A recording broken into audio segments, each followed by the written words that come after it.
Hello. Hello. We is back.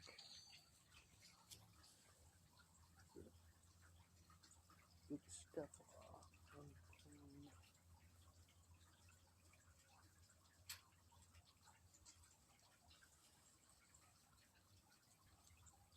Alright. So I did something a little risky. Hey. Just a little risky. It should be fine. Should be fine. Just give me a second. 1 second though. Por favor.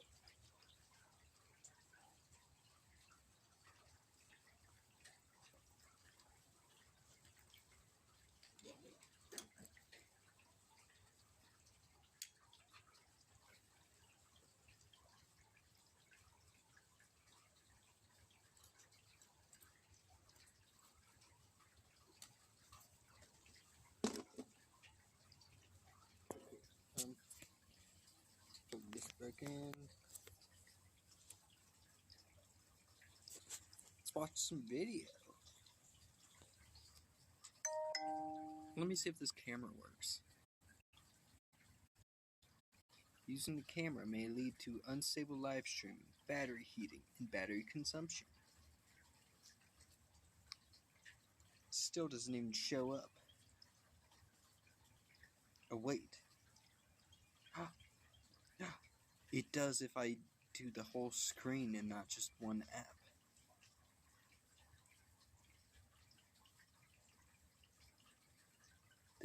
That is my Be Right Back screen. Oh, frick.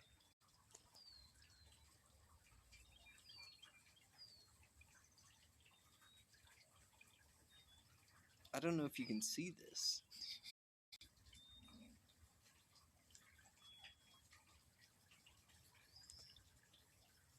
Yeah, you can see everything now. Oh, wait. Oh, shit.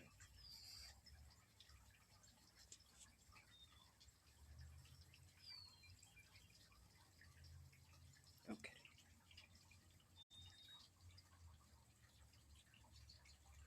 Oh. Oh.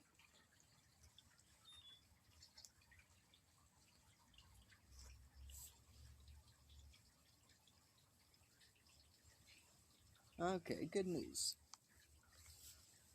Good news, actually. I can make it work more how I want to. I just will have less privacy. And I probably... I mean, there's not really anything that I care that people see, but... I guess other people might care, so I should...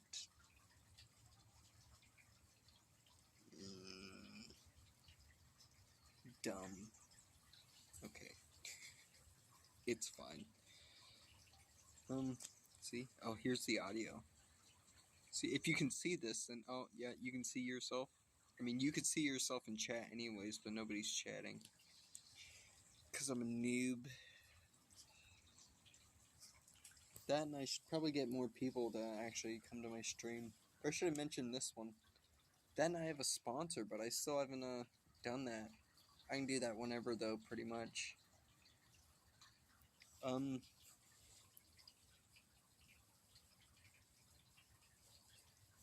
Yeah, there's a...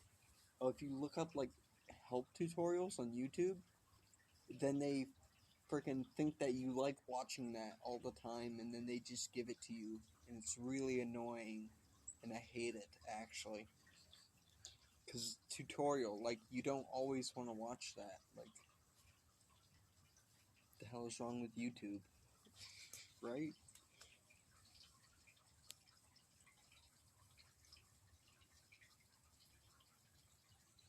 Okay, well, let's watch this. Hey folks, I'm Philip, lead designer on the set mechanic.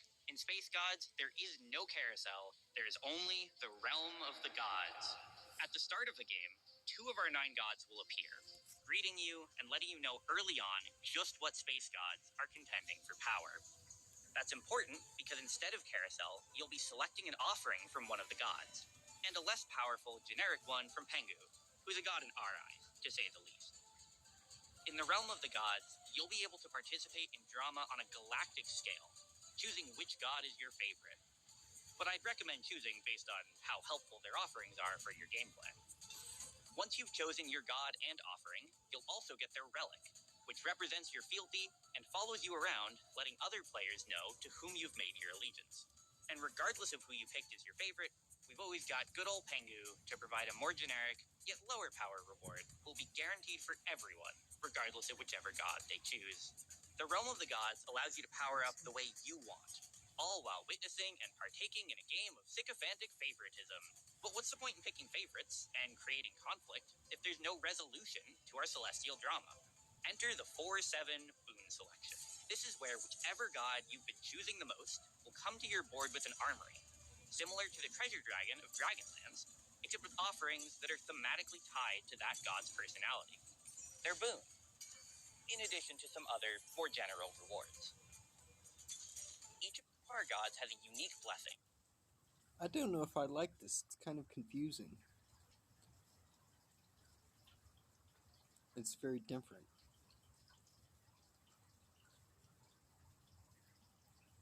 It's like now you have to remember more, and then they're gonna get rid of it all, and then you remembered it for nothing.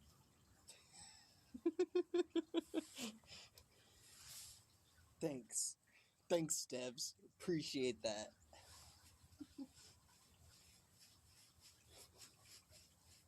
They'll grant to their followers. Do you get that?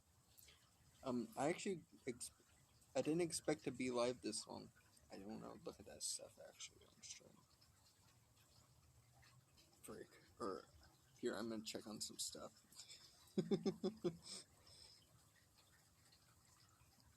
Oh, they actually. It's in like a streamer mode, and it doesn't even show me my own notifications now. That's great.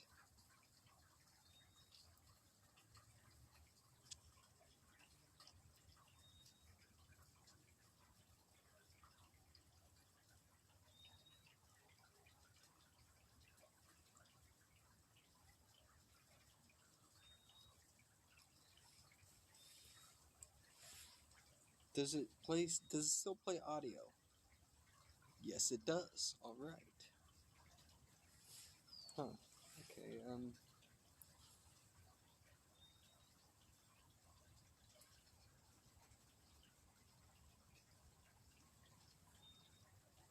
It's raining again. It's just a tad bit chilly.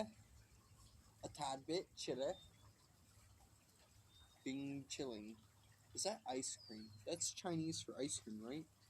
Bing chilling? I don't know actually. I think I just like heard that and made it up. I don't know. But I guess we'll continue watching this video, which is almost over. Has a unique blessing they'll grant to their followers, whether that's Yasuo's, which further upgrades his hexes, or Aurelian Soul's, whose boon offers you a selection of quests with powerful rewards. And even after you've picked your boon, your faith will be continually rewarded, with your favorite god returning to their devout followers' boards to provide loot on occasion for the remainder of the game.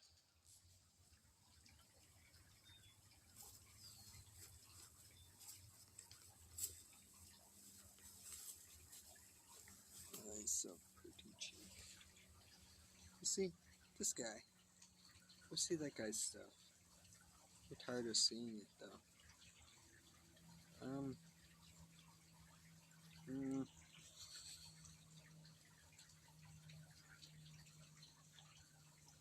I didn't mean to do that, but it's good to be in the habit of doing that, I guess.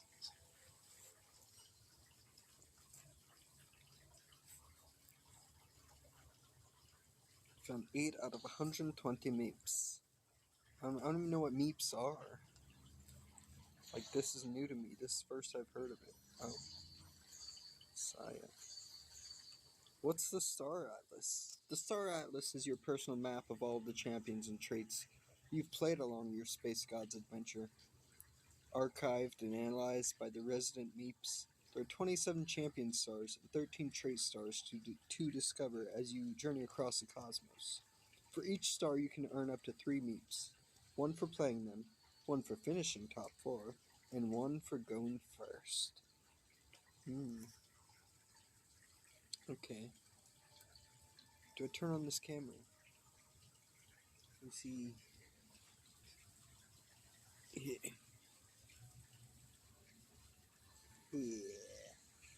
think it's okay. Oh. I would rather flip it though. That's okay.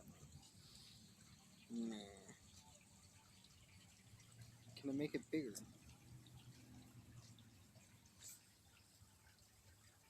What? What? Okay. Is that in the way though? And can you see the little live button?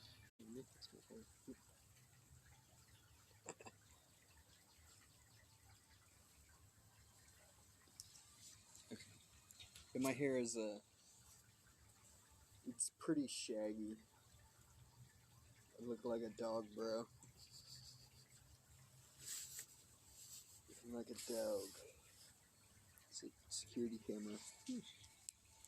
So, you better think twice, buddy. So I got 2 for misfortune, equals 7.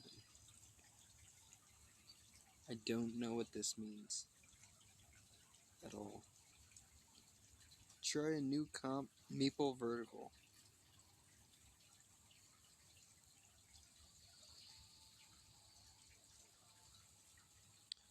They pre-make comps for you now, I guess. Okay.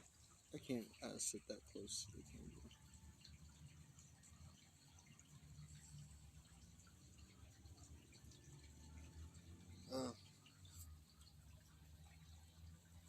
Yeah.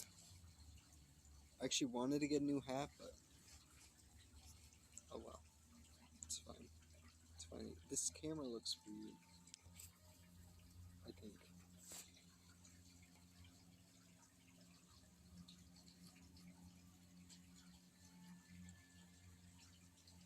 Just press X. Prestige. Don't know what any of that is.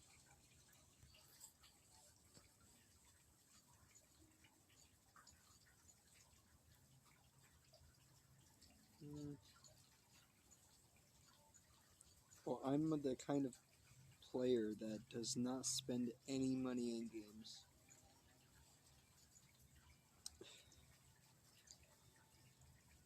Like, ever. That's just how it is, yo. That's just how it is. Do we try some of those comps? Nah, we're going straight back into ranked.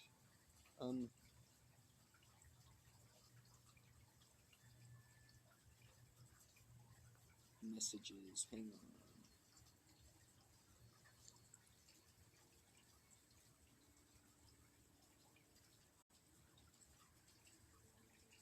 Four p.m. 4 p.m. That is my time.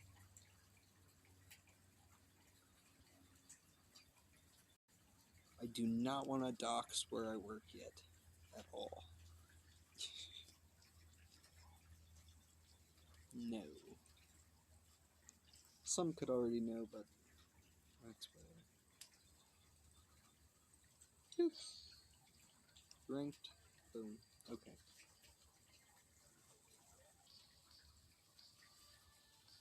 Should be fun. I don't know.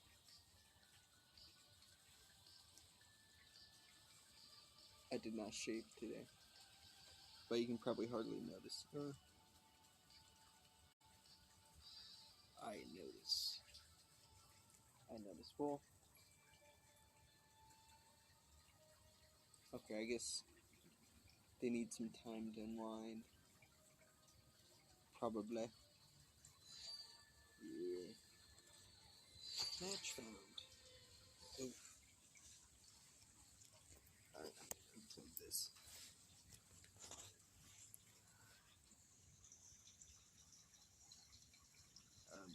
prefer it be on the left. There we go. Beeps a lot. PG undefined. Plink rate. Burst. Zakundo. King of Trine. Tiaporo Kawaii. Boop, boop, boop, boop, boop, boop. Oh, there's my Teemo thing. I said about that before. It's from like 2013, I think. Teemo Spirit. It's something. I don't know. It was a gift. A gift. Yes. Because if I played this all the way back then, I might just be more crazy.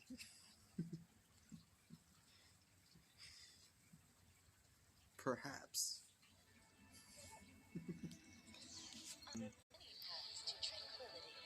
Ari offers what? Thresh offers randomness. Let's go to Thresh. This probably doesn't pick anything yet. Okay, on this one. Stargazer Rogue. Who's that? Talon?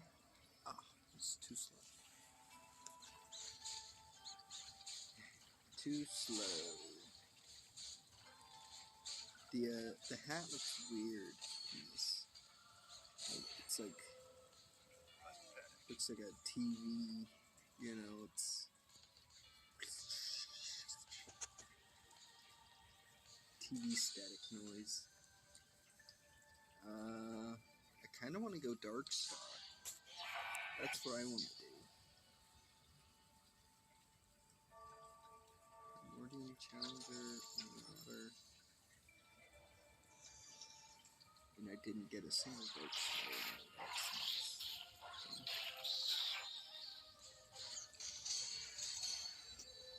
Alright. What is that? Oh no. Get out of there. Oh, I know what that is. Dark Star Shepherd. Morning Challenger.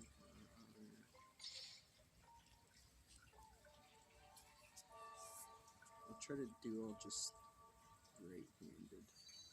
Which I've hurt myself somewhere.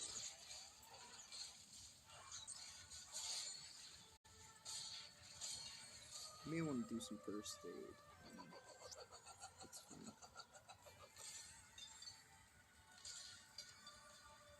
I think I've actually been live fairly long today. I did want to go do some working out, but where I was going to do that is outside. So, it's raining. I could do it in the rain, but I might get sick then, and I'm not. Nah. You no longer gain interest. Gain 13 gold now. Round start. Gain 4 XP now. For missing player health.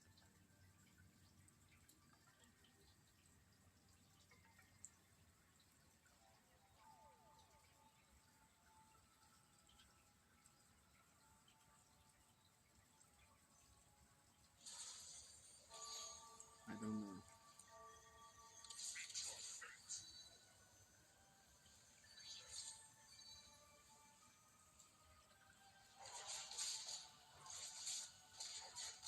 What do we got? 2 front lines. Mordekaiser and Cho'Gath.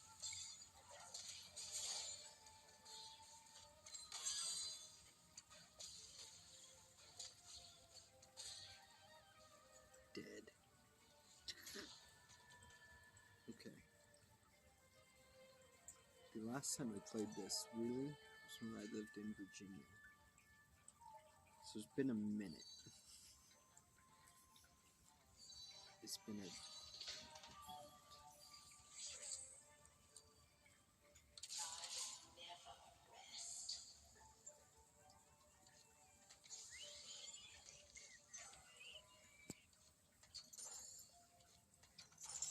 Yeah, I'm just gonna go Dark Star. Dark Stars create a black hole that consumes enemies at percent max health.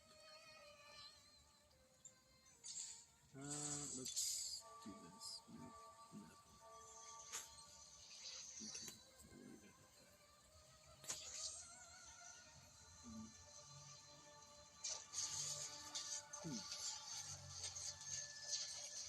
weird. I kind of feel like there should be a camera in the middle of the screen on the side for streaming. Because it's just on the side of the phone. It's kind of strange.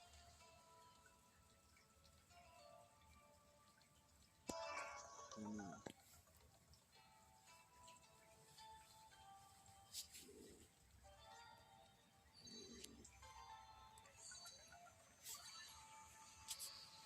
Well, it was kind of a nice morning, but it just kept raining, so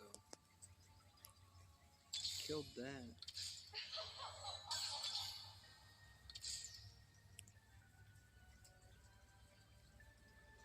Start growing chicken. Oh, it's off to the side and it just consumes them at 8% max health.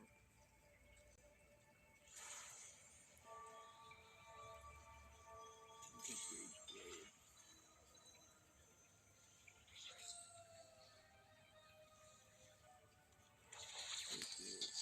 We just get so many magnetic removers and I never use them. Probably should be honestly.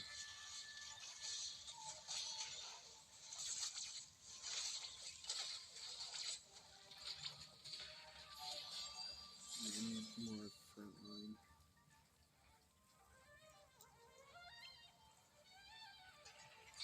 It'll be good. It'll be good. I don't know. It's literally my second game besides a tutorial game the other day. Then I just stopped that, so But it is nice to know that if I just do the whole screen instead of one app, that I can do more actually. Let me grab 2 golds. Fresh.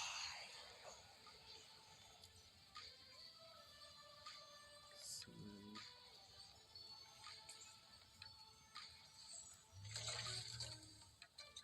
beep beep beep beeps a lot. That's cute. Like they would.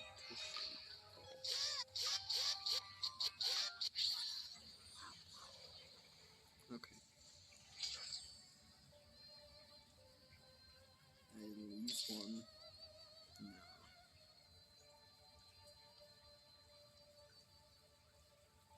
Oh.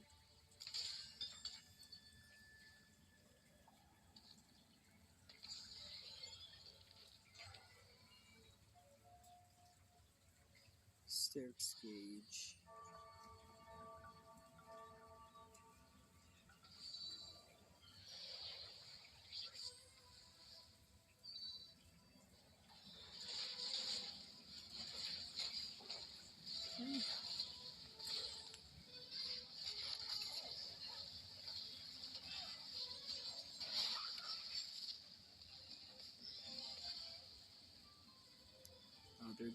They're going Dark Star also. So I better do some re-rolls and better get some. Yeah.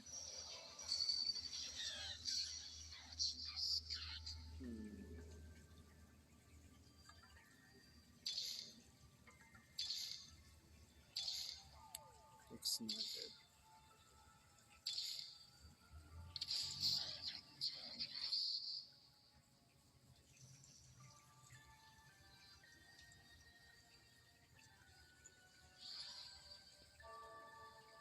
But there's so much to read and understand. 16 missiles and 2 hex radius around the current target. 51 damage.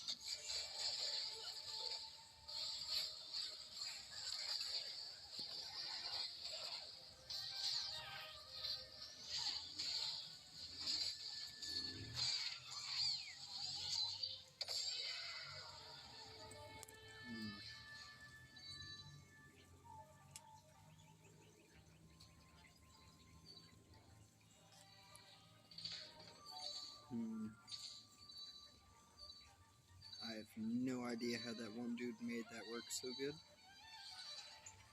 Yep. He absolutely owned before. Okay.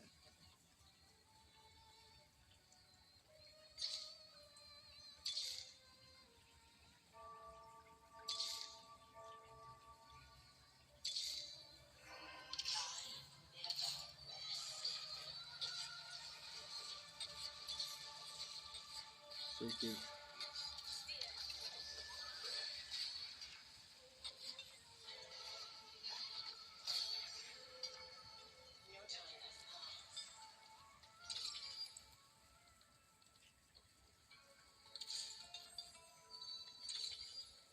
Probably not the strat anymore.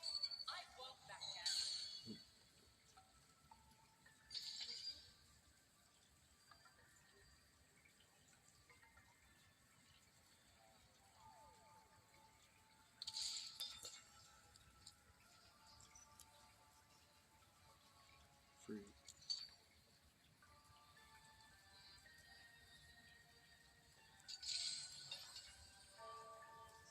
What's the siding?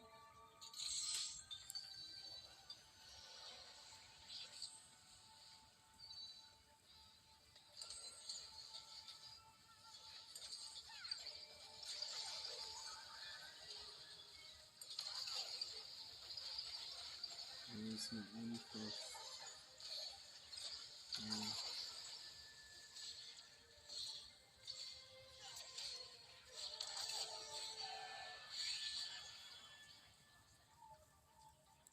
Don't know how I won that. No idea.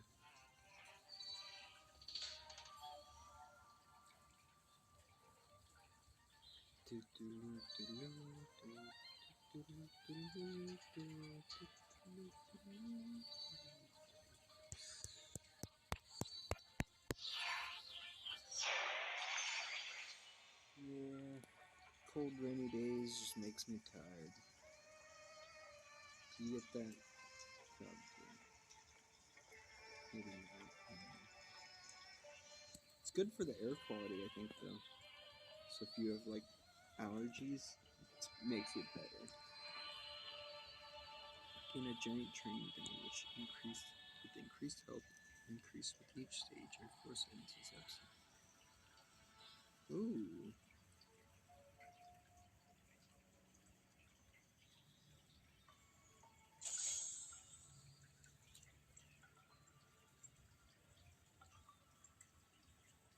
Can I not move them?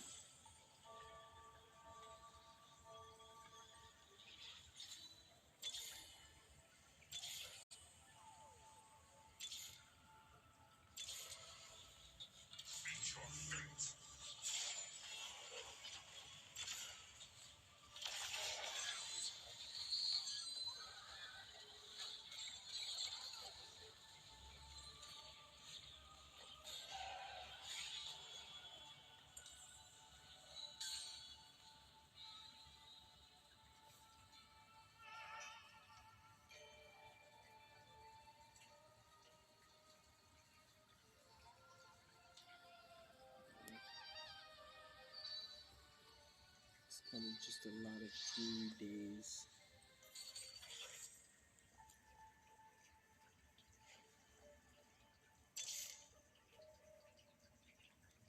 Maybe I should have got Misfortune.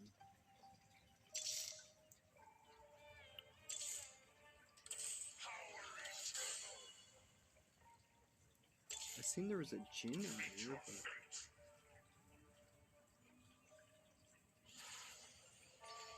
it must be for...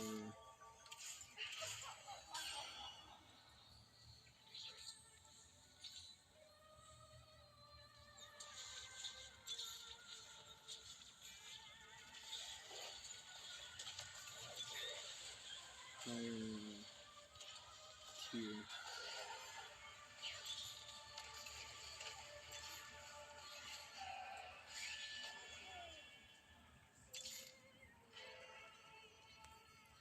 I usually never spend all my gold, but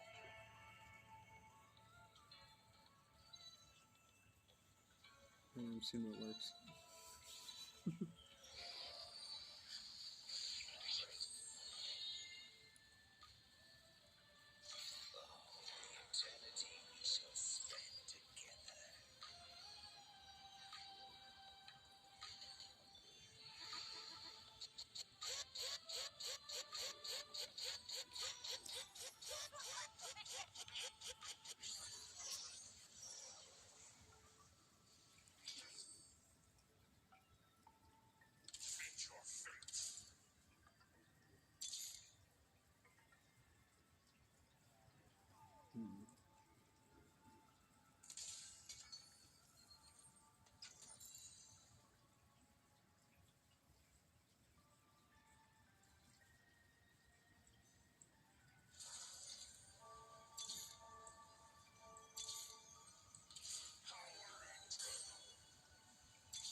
There's a cardinal.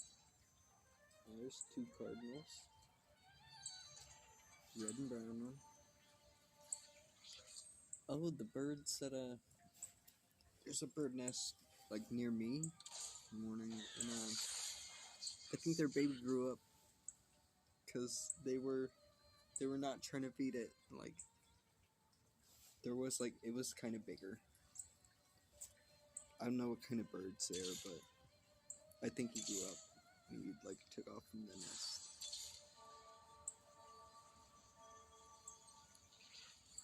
Yeah, pretty good. Yeah, of course.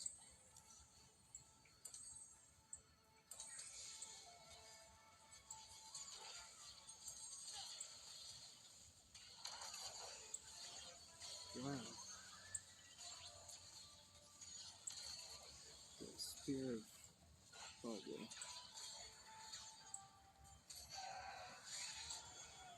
I don't know how we did that. Oh, I'm in the top. See, I'm just buying Dark Star stuff. I have no idea what I'm doing. And I used some like Ginsu's Rage Blade and a Hex Gunblade. I just spent all my gold. It's like, if you're watching, you've seen this. I don't know. But that was the strat this game. Just spend all your money. Use Dark Star.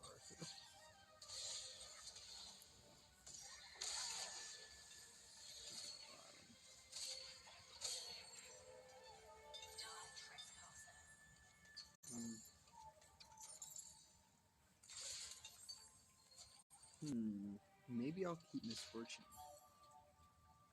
I would like another Mordekaiser.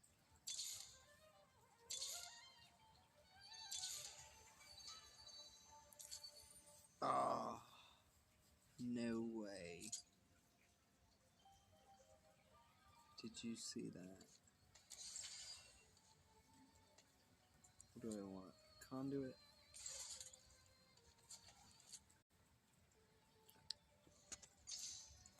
Did you see that?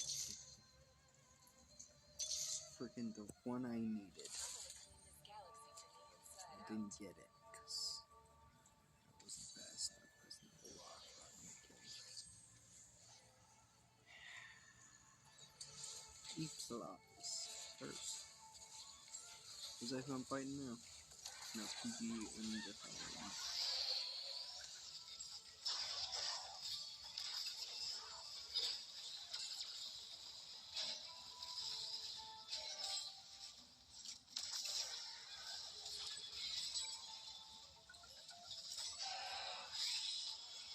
It's crazy. I'm not like.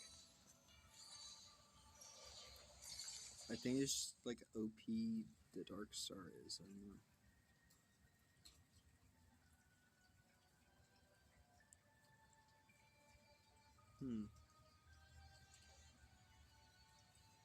Tiny but deadly. Okay.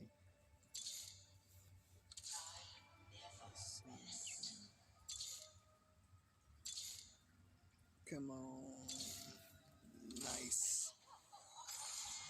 Oof. I like that. Okay. What else do we get? We can make a... Sure, we'll do that. We'll give you that.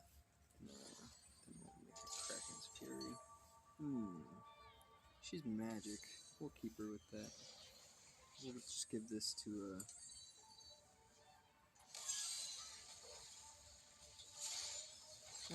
who's my damage leader? What does it show them?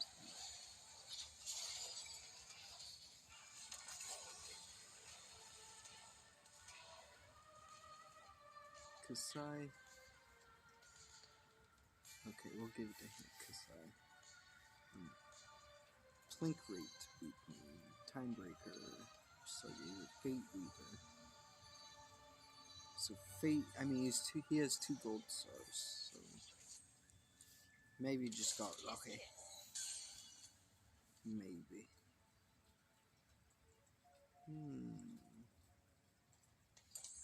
No, I gave it to her instead. I don't know, we'll see.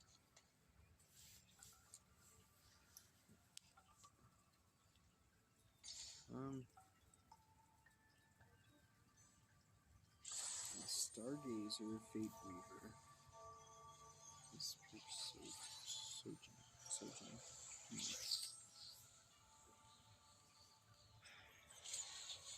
My camera is so tiny. I think compared to the rest of the screen, yeah, it's so tiny. Totally fine with that. King of Drawing.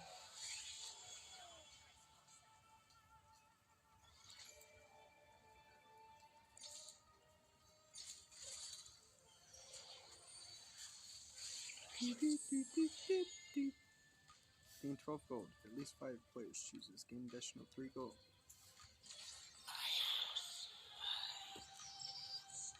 Yeah, I didn't think they would.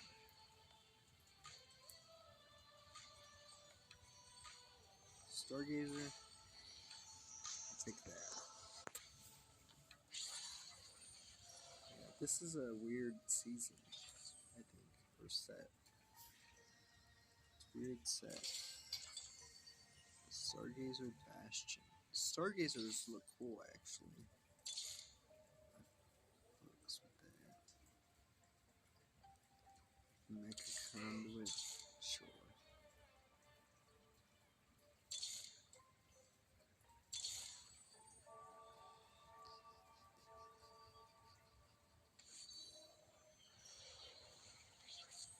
Brilliant Soul. 850.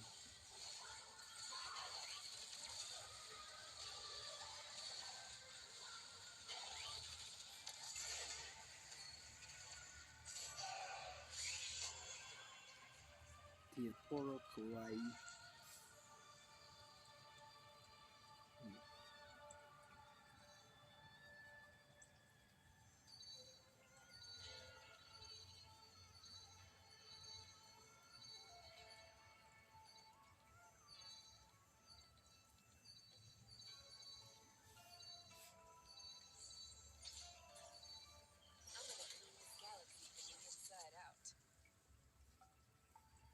Old man with a lamp, coming through.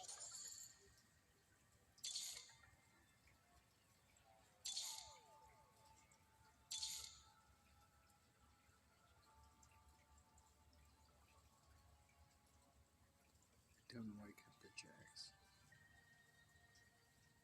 I should have kept the Brilliant Soul. No.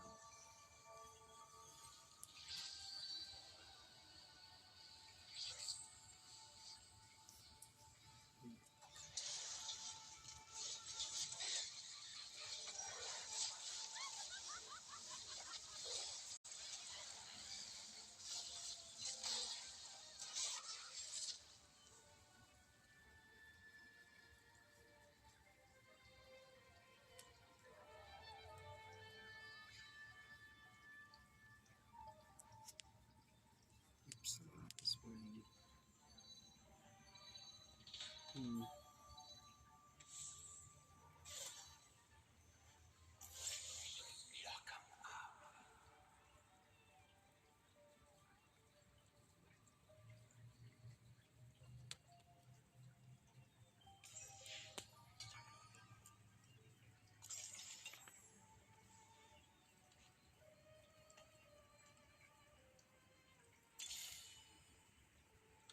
your fate.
Concrete Percy.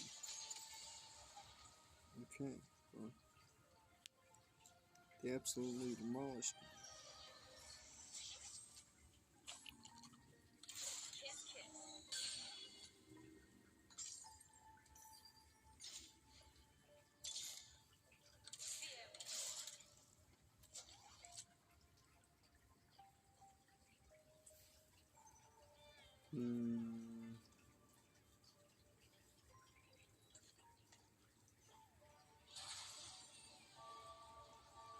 Don't know.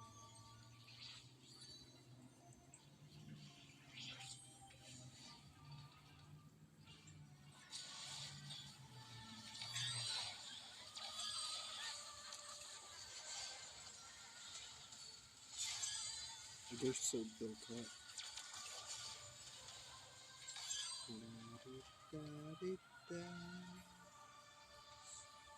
He's 3 stars. That's...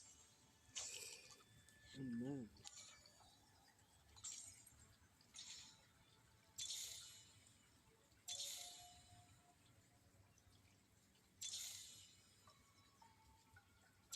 Shoot. I used to think I wasn't bad at this.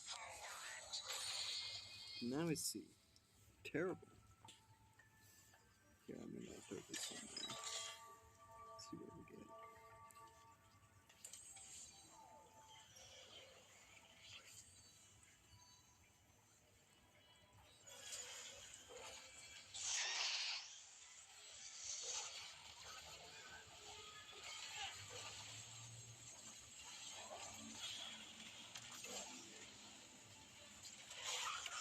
He just... what happened there? Well, I made a top 4 at least again. So that's solid, you know, healthy.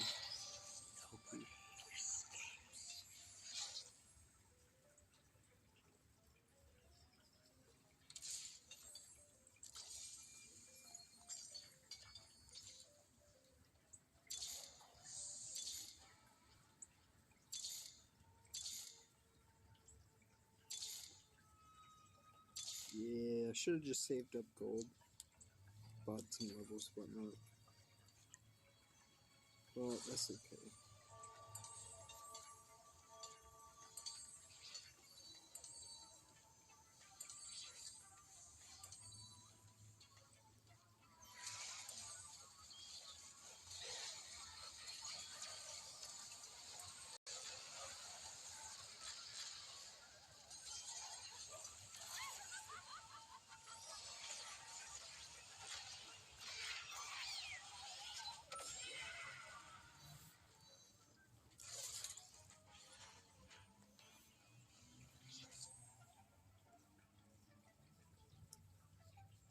Oh, shit. Oh, it's from down below. So. Shit. It's fine. We'll keep watching. Sure. I never keep watching this. I'm doing that just because of stream. I will probably get off after this, though. Yeah.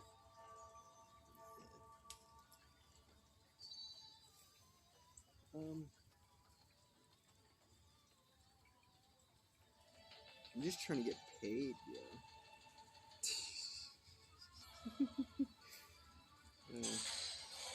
Keep saying that. Yeah. They kicked some ass.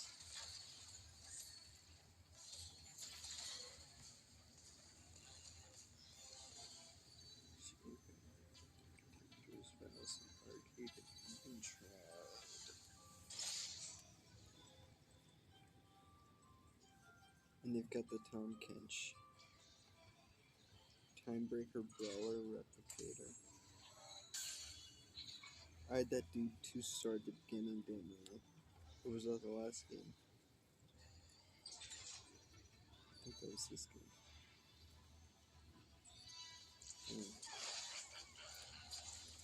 What is it? Every 2 rounds, Tom Kench grants a reward.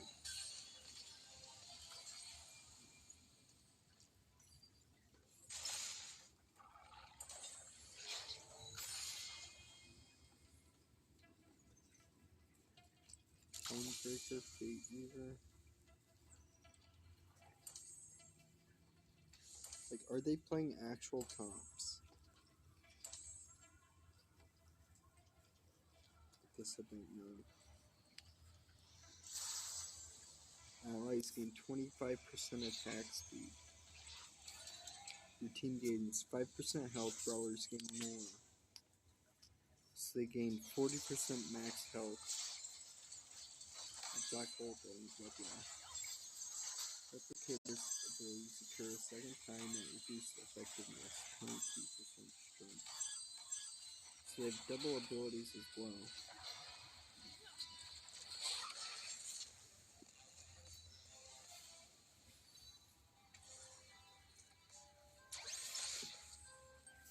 I kind of slept like a while yesterday.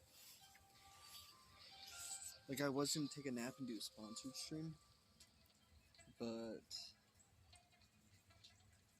I actually want people to, you know, I thought there would be more people around today, but it's Monday, so I should just did it yesterday. Stupid.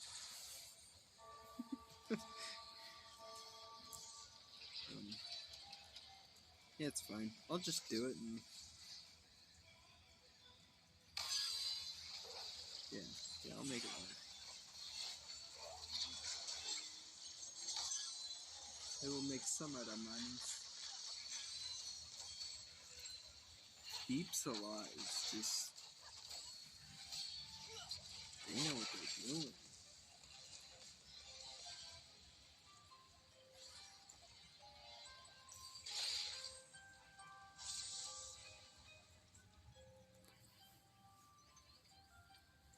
Think it.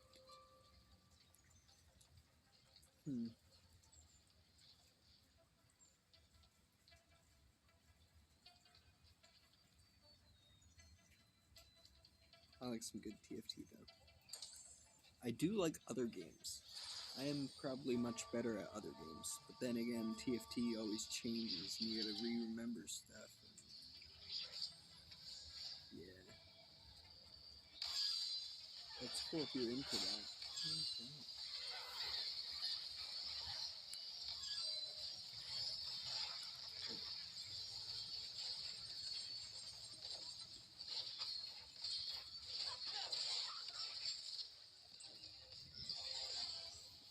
It's the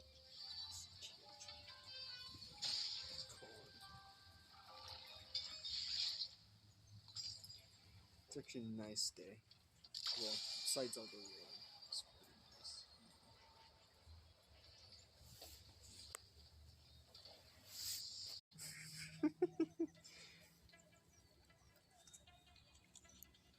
Some stream sniping would be a. What's the 57%?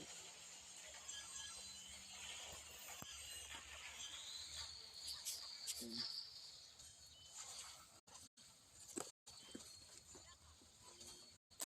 know what? Maybe.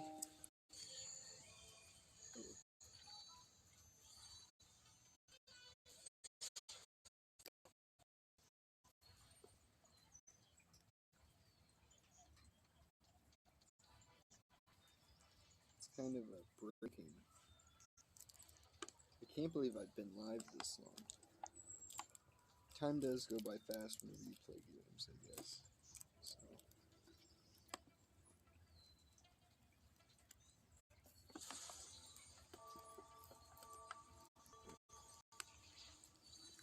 Yep.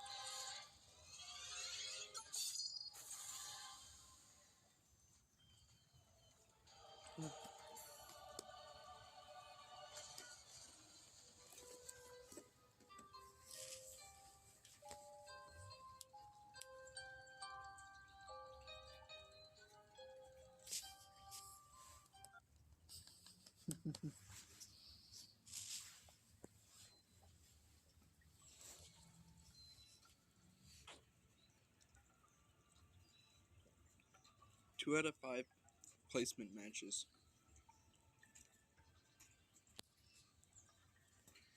So if I keep making at least 4th place, it'll place me higher? Question mark? I don't know.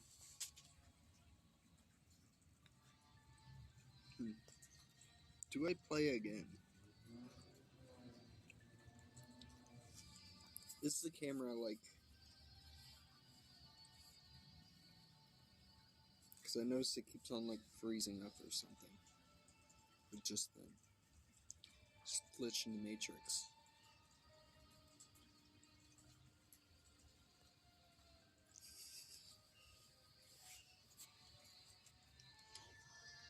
I think this is the most chill I've been in a while.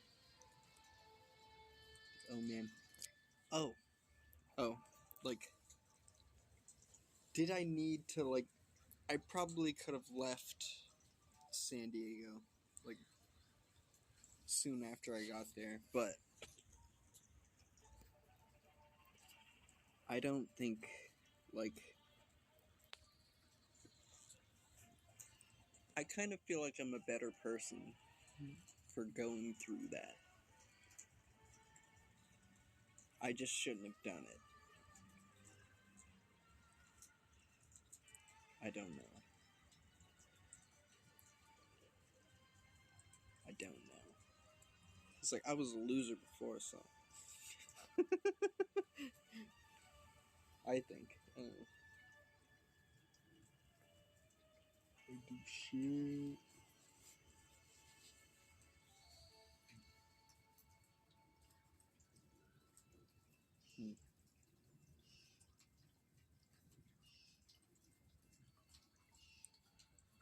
I guess you could say I still am.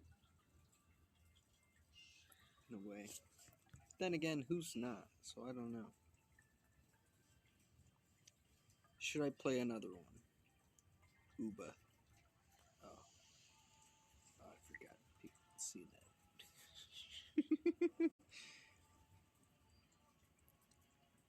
With a kick. Like, at least it hides my notifications whenever I'm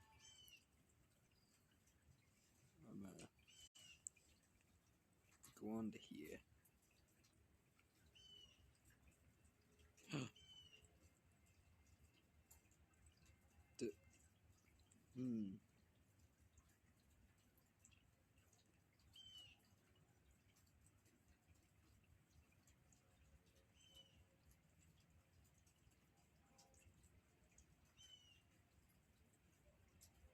Hmm. Do I go do what other people are doing? Do I just do my own thing? Avatar: The Last Airbender, Book 1. See, I did like Avatar, just not the movie. Oh.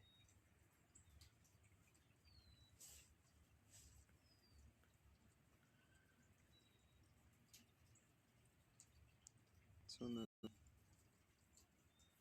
Let's go watch something on YouTube. Oh, I guess I should change it though to just chatting or something. Don't know.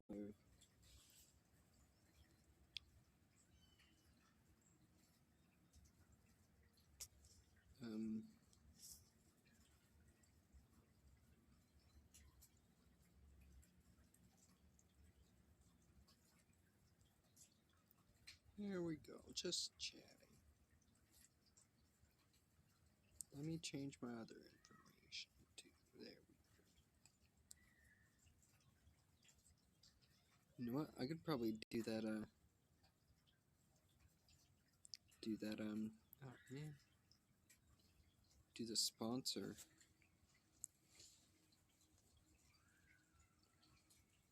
Like, I have a lot of time for that, so. I'm gonna do something that,